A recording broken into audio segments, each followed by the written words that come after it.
My medication, it runs $20,000 a month without insurance. I make $800 a month.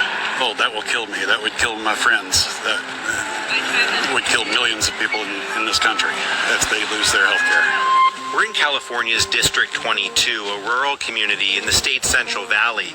This district voted for Trump for the first time in 2024, but now his policies threaten one of the benefits people here rely on the most. It bothers me when people like Elon Musk say that people on those programs are the parasite class. It's just cruel. Do you know anyone personally who voted for President Trump but depends on benefits like Medicaid? Oh yeah. I know a lot of people. Trump promised a lot of things, like that it will be more family values and those programs that they really need here. One of those promises was to protect Medicaid, which 67% of people in this district rely on. It's the largest percentage of any district in the entire country.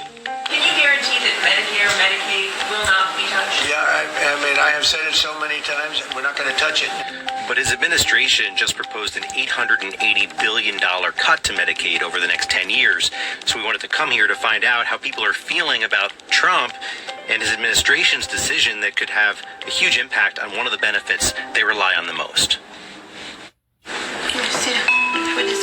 One resident who would be impacted by Medicaid cuts is 64-year-old Irma Arredondo, who voted for Trump in 2024. Irma has several chronic health issues, including type 1 diabetes.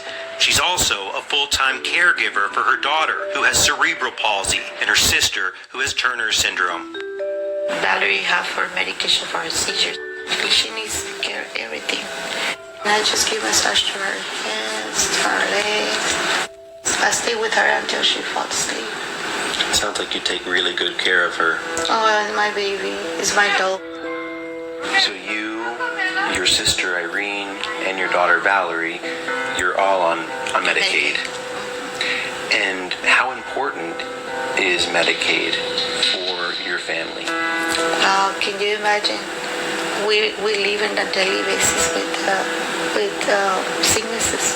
This is for the cholesterol too. This is also for my blood pressure.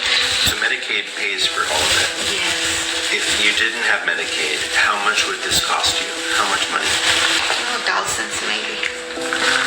Thousands. And that's just for you? That's for me. Not for your daughter? Not for your sister? No. The medicine that my daughter takes for seizures, I won't be able to afford it. So we feel hopeless if those cuts come, you know. What we're going to do. Irma was a farm worker for more than a decade. She believes that some of her and her children's health issues can be linked to the pesticides she was exposed to while working in the fields. When I was pregnant with my child, I was working in the field. I remember it was this little airplane and it sprayed us. But when my baby born, the doctor just said, "Uh-oh, something's missing." And when he gave me my baby doesn't have her arm. So with these risks that you and your community face in agriculture, and then to have the system threaten to take away your health insurance, to take away protection, how does it make you feel? Like I told you, I feel like these tapping nuts in the back, you know? But why? Why when we put food on their tables? You know that we risk our health. Look at me right now. Look at me how many sicknesses that I have. The COPD, I didn't have COPD at that time. We got all in the fields. Where else? We're seeking permanent income tax cuts all across the board. The $880 billion in Medicaid cuts proposed in President Trump's budget will help pay to permanently extend his 2017 tax cuts. The largest tax breaks would go to the wealthiest individuals. Are those your values? No, that's not right. ¿Por qué van a hacer tanto recorte?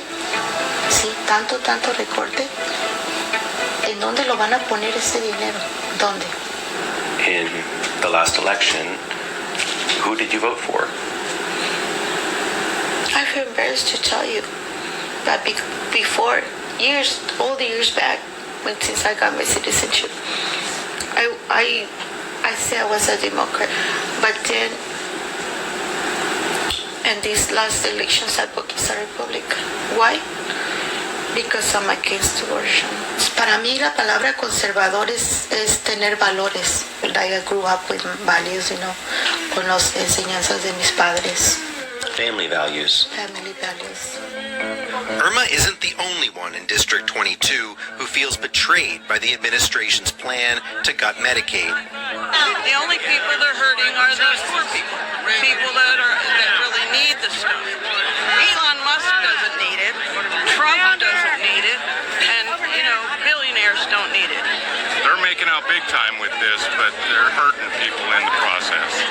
District 22's representative is David Valadeo, a Republican who voted in favor of the budget resolution to cut Medicaid, after initially voicing concerns about how potential cuts to social programs could affect his constituents.